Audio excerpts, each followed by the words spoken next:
लांग करके किया हुआ भोजन नहीं करना चाहिए, भोजन में बाल मिल जाए वो नहीं करना चाहिए, पति पत्नी को एक साथ बैठ करके भोजन नहीं करना चाहिए, और भोजन में अपनी ठोकर लग जाए तो हमें वह भोजन नहीं करना चाहिए।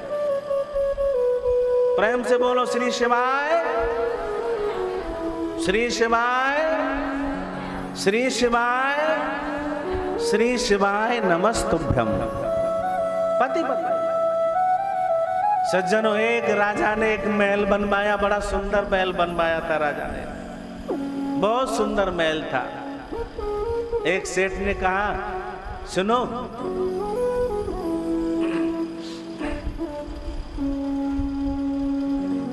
अपने मित्र से, बोले भैया चलो, राजा ने बहुत बड़ा सुंदर महल बनवाया है और मेरे पास निमंत्रण आया, चलो महल को देखने के लिए चलते। वह सेठ अपने मित्र को ले जाकर के पहुंचा महाराज।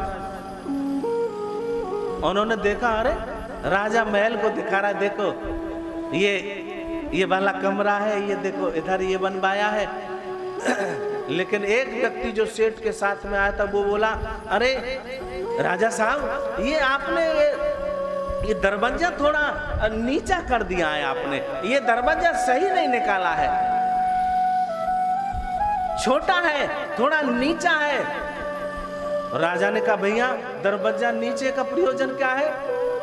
सेठ ने कहा, अरे कोई बात नहीं, जैसा है वैसा रहने दो, क्योंकि मैं तो इसलिए कह रहा था, बोले राजा साहब की मृत्यु होगी तो राजा साहब की अर्थी को कैसे निकालेंगे?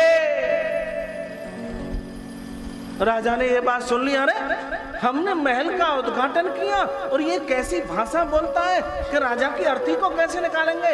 हाल ही अंबानियों को बुलाया, बंद कर दो जेल में। बंद कर दिया महाराज। समाचार उसकी पत्नी ने सुना कि मेरे पति देव को बंद कर दिया। छुड़वाने के लिए आई, राजा साहब मेरे पति को छोड़ दो। अरे उसमें बोलने की तमीज नहीं, कह रहा है कि अर्थी कैसे निकलेगी?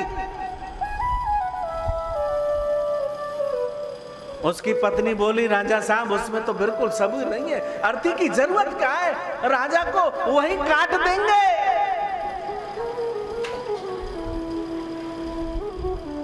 राजा साहब ने कहा, अरे बंद करो। किसी पूरे परिवार में सबूर नहीं है महाराज। बंद कर दिया जेल में। उसका बालक आया, 20 वर्ष का बालक था। बोले राजा साहब मेरे माता पिता को तुमने जेल में बंद कर दिया, आप मेरे माता पिता को छोड़ो। अरे भैया, ना तेरे पिताजी में कोई सबूर है, ना तेरी माता में कोई शबूलियत है, बताओ क्या कह रहे थे? वो कह रही थी कि राजा साहब को काट करके निकाल देंगे।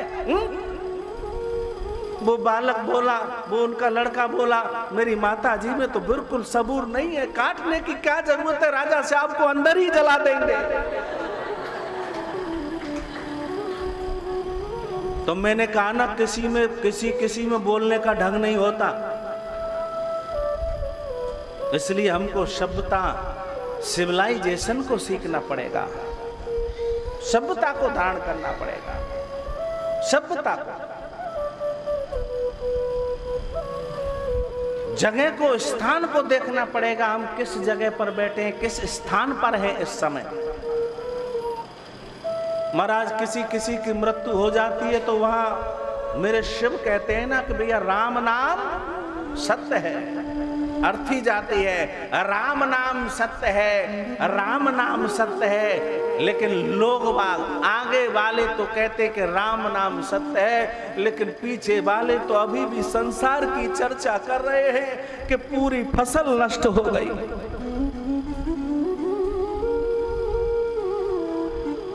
अब के तो पूरा बाजरा डूब गया।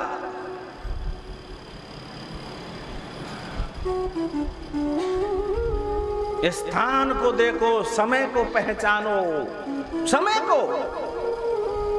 जिसने समय नहीं देखा उसे हम आदमी नहीं कहते, उसे पशु कहते हैं। वो पशु है। समय को, समय हमको पहचानना पड़ेगा महाराज। तेरे ही भरोसे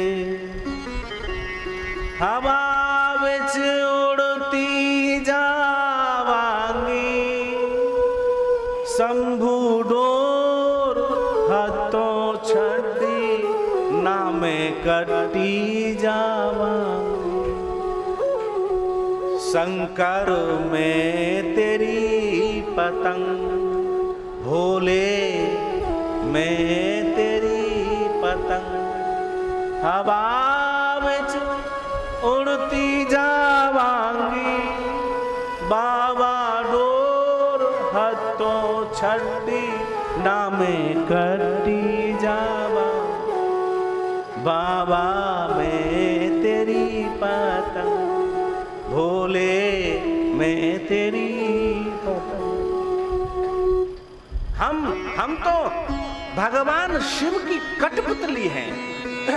जैसे कठपुतली वाला कठपुतलियों को नचाता है ना, डोर अपने हाथ में रखता है, इसी प्रकार हम सबकी पूरे संसार की डोर मेरे शिव के हाथ में है, मेरे भोलेनाथ के हाथ में है, मेरे भोले बाबा के हाथ में है। डोर पकड़ रखी है और कठपुतली की तरह पूरे संसार को, संसार के लोग नाच रहे हैं, पूरा संसार नाच रहा है। हर हर हर हर